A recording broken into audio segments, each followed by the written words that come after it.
chers frères et sœurs, bienvenue à cette nouvelle communication. Il est certain qu'on ne pourra épuiser la question abordée aujourd'hui par cette seule communication, mais nous espérons tout au moins donner déjà une idée générale d'un aspect bien spécifique de la tradition africaine, aspect relatif à la cosmogonie dionou ou cosmogonie héliopolitaine, à travers non seulement le rôle, mais la symbolique qui entoure notre Sainte Mère à tous, à savoir Nout, épouse de Geb, mère de Oussiré le Grand Noir, d'Issata, de Nabintou et de Souté, l'élu de Ra. En forme d'introduction, nous nous référons au titre du chapitre intitulé De la nature du ciel, du livre de Théophile Obenga, La philosophie africaine de la période pharaonique, livre dont nous suggérons fortement la lecture. À la page 131, le compagnon de Cheikh Anta Diop débute par une prière adressée à Nout, prière qu'il traduit de la manière suivante. Ô grande, qui est devenue ciel parce que tu fus puissante, parce que tu as parcouru et rempli tout lieu de ta beauté, la terre entière sous toi, tu l'as prise, tu as enveloppé pour toi la terre et toutes choses dans tes bras, et tu y as placé pour toi le roi comme l'étoile impérissable. Alors, avant de poursuivre, sachons que ce passage est tiré des textes des pyramides et date d'environ 2700 ans avant l'ère européenne, à une époque où ni la Grèce, naturellement, ni aucune religion dite révélée n'était même en projet. Et nous souhaitons déjà rappeler que c'est de cette idée relevée par la dernière phrase que provient le fait d'associer le ciel à la demeure de Dieu. Car naturellement, l'étoile impérissable désigne ici Ra lui-même, qu'accompagne les Nétérous, comme vous le savez, et nous aurons probablement l'occasion d'y revenir.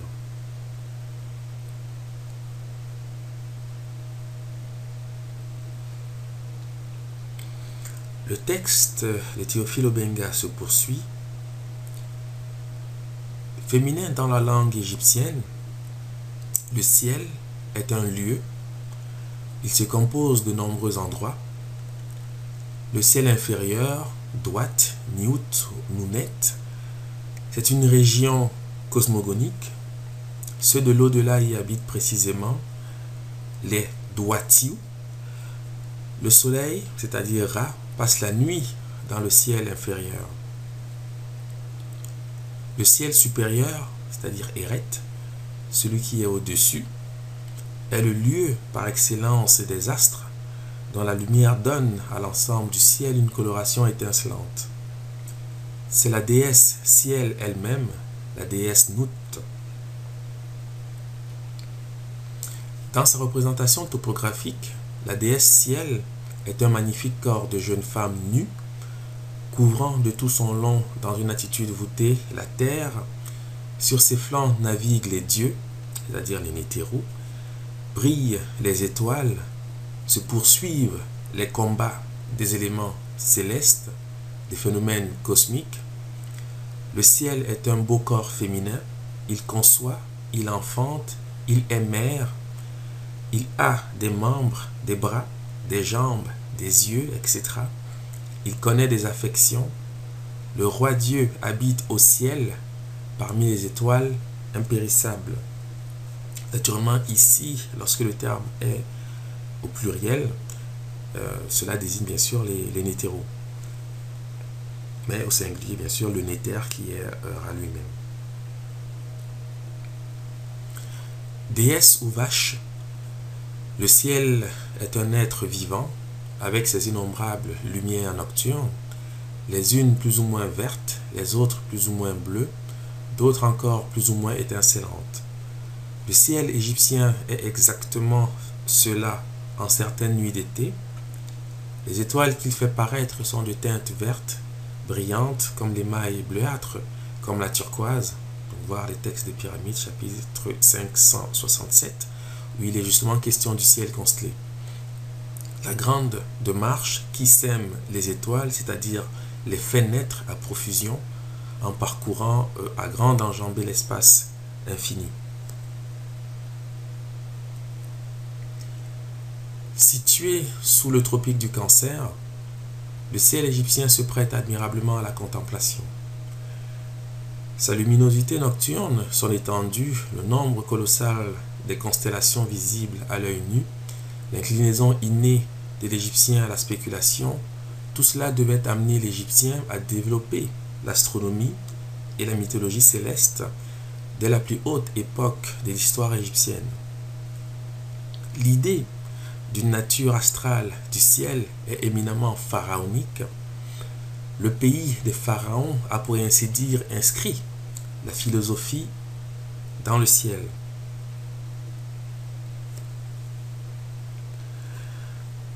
Lorsqu'on parcourt la littérature égyptologique, on se rend compte qu'il existe très peu d'ouvrages sur Nout.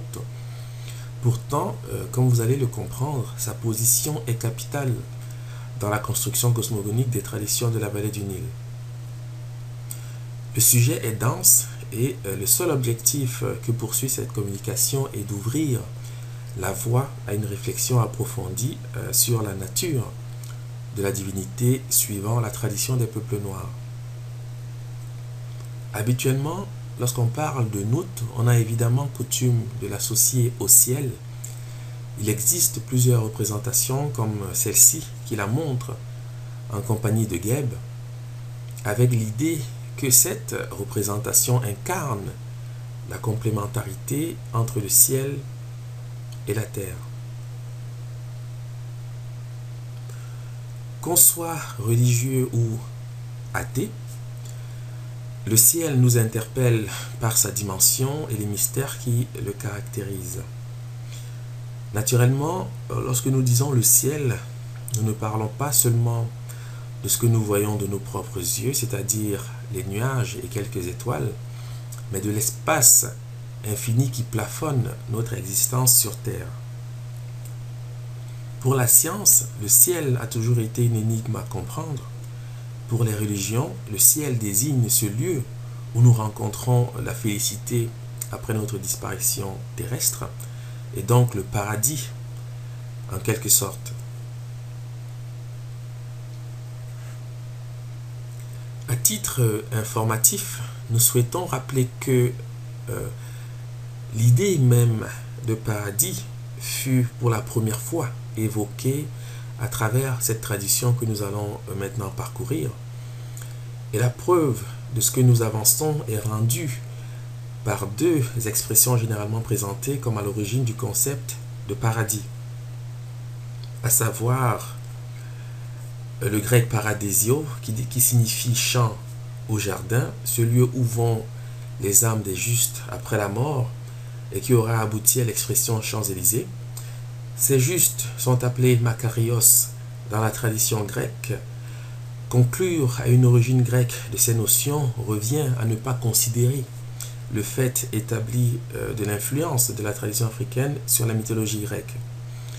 Une observation même superficielle fait déjà reconnaître que les Champs-Élysées des Grecs ne sont rien d'autre que les sockets Ialou, c'est-à-dire les champs d'Ialou, ce lieu où se rendent les justes après leur mort. De même, le terme Makarios des Grecs, signifiant juste ou bienheureux, provient bien évidemment de l'expression kamite Maakeru, signifiant juste de voix. Il existe des représentations de ces chants d'Ialou où l'on voit exprimer l'idée que nos ancêtres se faisaient du paradis, notamment dans la tombe de Sénedjem, datant du règne de Séti Ier, idée qui n'est guère différente de celle que nous nous faisons encore aujourd'hui du paradis.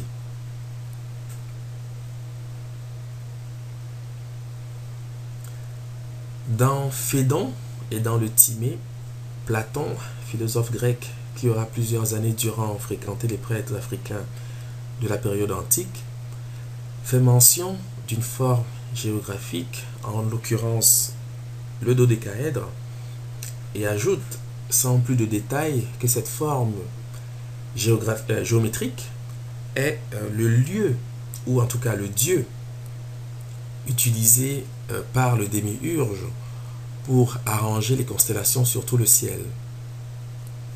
Donc Platon, dans Phédon, dit que le dodécaèdre est le dieu utilisé par le démiurge pour arranger les constellations sur tout le ciel. Aristote, à sa suite, ajoute dans le détail en affirmant que le dodécaèdre correspond au cinquième élément constitutif de la nature qu'il nomme éther. Donc il nomme éther.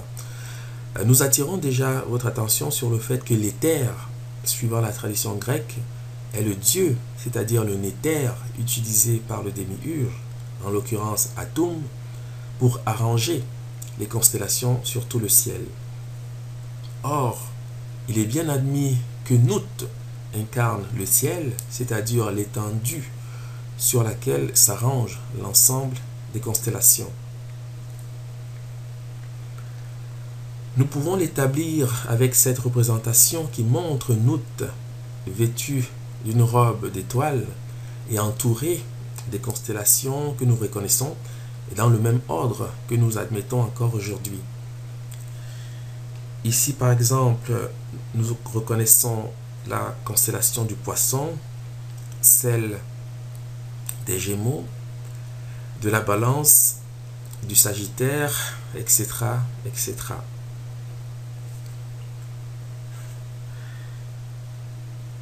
La chose extraordinaire lorsque nous observons cette image est de constater que la plupart des commentaires affirment qu'elle provient du sarcophage d'une femme qui s'appellerait Éther.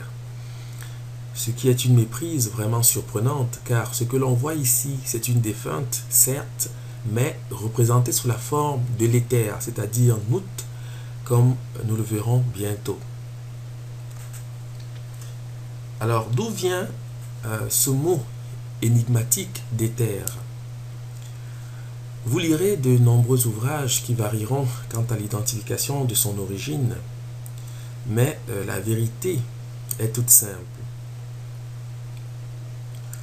Le éther des Grecs, devenu éther en latin, puis éther en français, correspond ni plus ni moins qu'au érect des Kamites, expression à base consonantique que nous vocalisons pour désigner le ciel supérieur, comme le mentionne le passage cité de Théophile Obenga.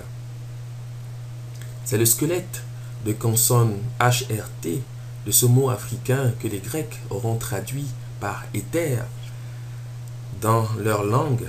Nous rappelons à titre informatif que nous ne savons pas vocaliser les termes illustrés en médounéter, c'est-à-dire en hiéroglyphe, mais seulement établir les consonnes qui constituent le squelette de ces termes. Ainsi, lorsque nous disons Eret, nous rajoutons des E simplement pour pouvoir vocaliser cet ensemble de consonnes, si bien que Eret peut tout aussi bien se lire éther, d'où l'origine du terme employé par les Grecs pour désigner le dieu utilisé par le démiurge pour arranger les constellations sur tout le ciel, comme rappelé par Platon dans Phédon. Il convient aussi de rappeler qu'il n'existe pas de limite ou de zone tampon établie entre Eret, c'est-à-dire le ciel supérieur, et la Douate, c'est-à-dire le ciel inférieur. Cette remarque peut conduire à un paradoxe, mais ce n'est pas le cas, parce qu'en réalité, il ne s'agit pas pour nous de chercher du regard un ciel inférieur ou un ciel supérieur, car ceci n'aurait aucun sens et nous ferait passer pour des fous. Ici, nous ne sommes pas dans le domaine physique, c'est-à-dire dans le domaine incarné, mais dans le domaine cosmogonique, domaine éminemment réservé à ce qu'on appelle habituellement la magie, mais qui en réalité désigne le domaine quantique. Donc inutile de lever les yeux en quête d'un ciel supérieur ou inférieur, vous ne le verrez jamais de cette manière, et nous jugeons utile d'insister là-dessus pour la bonne compréhension de ce qui va suivre. Ceci étant dit, questionnons maintenant l'association faite dès l'origine entre le ciel supérieur, c'est-à-dire Eret ou Nout, et la vache. Chacun se souvient du livre de la vache du ciel qui met en scène cette représentation, mais le point sur lequel nous voulons insister est de rappeler que cette association de Nout à une vache est à l'origine du nom de la galaxie dans laquelle nous vivons aujourd'hui, à savoir la Voie lactée. Habituellement, l'origine de ce nom très vite aboutit à la Grèce antique et au personnage d'Hercule. En effet, sur l'origine de ce nom, la mythologie grecque raconte qu'Hercule, encore petit, tétait si violemment Héra, sa mère, qu'une giclée du lait de la déesse marqua le ciel à jamais. D'où cette couleur blanchâtre associée à la Voie lactée. Or, il est bien évident que cette tradition provient d'une tradition antérieure où l'on voit le phari, c'est-à-dire le pharaon, en train de téter la mamelle de Nout, représentée sous la forme d'une vache céleste. Enfin, le terme voûte céleste provient bien ordinairement aussi de la position donnée à Nout sur les papyrus qui la représentent en compagnie de Chou et de Geb. On remarquera bien ordinairement que son dos est systématiquement voûté, comme on peut le voir sur l'une des précédentes acétates. Le dernier point, et non des moindres, que nous allons maintenant aborder, consiste à entrevoir le motif pour lequel nos ancêtres auront donné au ciel cosmogonique une représentation féminine. Nous avons insisté sur la notion de ciel cosmogonique et nous verrons où cette notion rejoint le ciel incarné qui nous est donné d'observer tous les jours. Souvent, la plupart des images montrant la Voie lactée nous donnent à voir une bande blanchâtre vue de côté et parfois une spirale vue de dessus ou de dessous.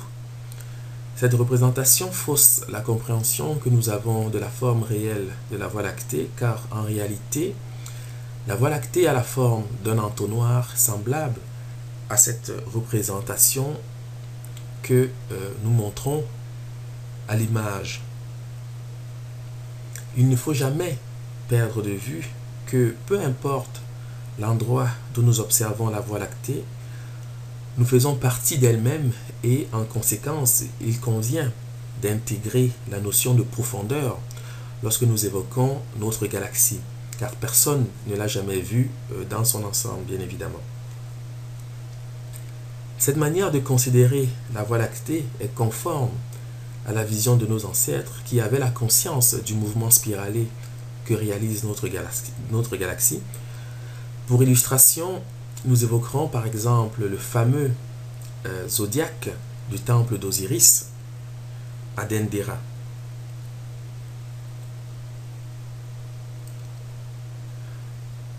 Nous citerons deux extraits qui décrivent le zodiaque en question, l'un tiré de l'explication du zodiaque paru en 1822 et l'autre tiré de l'encyclopédie des gens du monde paru en 1836.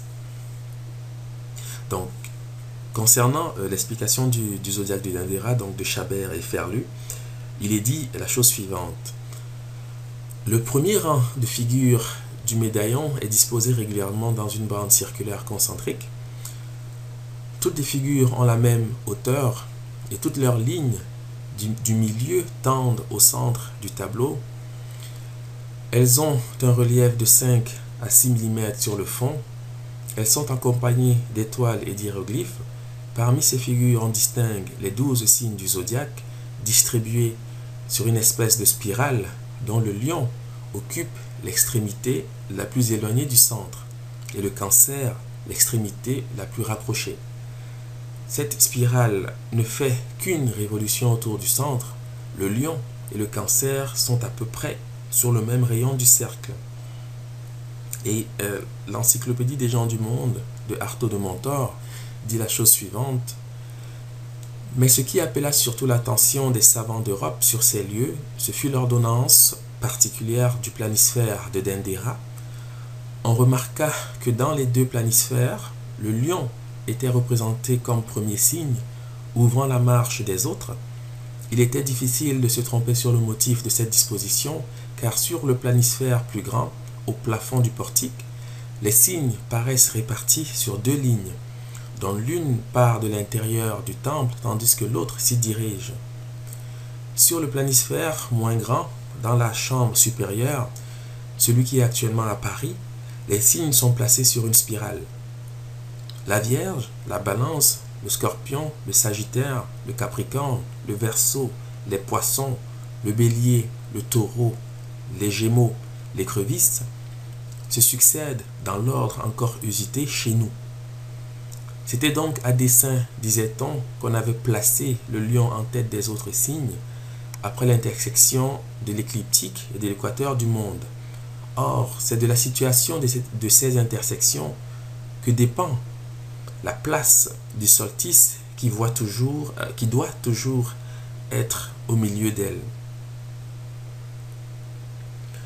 Comme décrit par ces documents, le planisphère ou zodiaque de Dendera présente une conformation en spirale et rejoint l'idée précédemment énoncée au sujet de la forme réelle de notre galaxie. Comment cette idée est rendue par Nout, c'est-à-dire le ciel supérieur? Voilà une question à laquelle nous envisageons maintenant d'apporter des réponses. Dans son pamphlet contre les mathématiciens, Sextus Empiricus, philosophe grec du 1er siècle de l'ère européenne, note qu'Océlos de Lucanie et Aristote, aux 4 éléments, ont adjoint un 5e corps doté d'un mouvement circulaire et dont il pense qu'il est la matière des corps célestes. Naturellement, le 5e corps désigne le dodécaèdre, c'est-à-dire l'éther, et donc Nout, et le mouvement circulaire évoqué par ce philosophe grec fait bien évidemment référence à la spirale galactique dont notre système solaire n'occupe qu'une infime partie de l'un des bras et qui se déploie dans toute la profondeur de la galaxie. Cet entonnoir galactique fait écho à l'entonnoir cosmogonique que représente Eret, c'est-à-dire Nout, une fois de plus, et c'est ici qu'on voit se rejoindre la cosmogonie, c'est-à-dire l'arrière-scène et le monde incarné dans lequel nous vivons. Ce que nous disons maintenant s'exprime de manière claire si l'on prête attention aux différentes représentations de Nout. La pudeur traditionnelle des Kamites a fait représenter cette femme nue pour un motif apparemment anodin. En effet, il fallut rendre compte de la forme de l'entonnoir galactique et celle-ci se trouve incarnée dans le pubis que l'on voit clairement exprimé sur cette représentation, car naturellement ici rien n'est anodin. Le pubis ayant la forme d'un entonnoir, c'est-à-dire triangulaire, évoque l'appareil génital féminin lui-même qui est la source de toute vie, moyen par lequel Nout, comme on le sait, donne naissance au soleil. Nous sommes bien conscients qu'il resterait encore beaucoup à dire après cette communication, Mais nous souhaitions simplement arriver à cette première conclusion en espérant qu'elle vous aura passionné autant que nous. Au TEP et bon week-end à tous.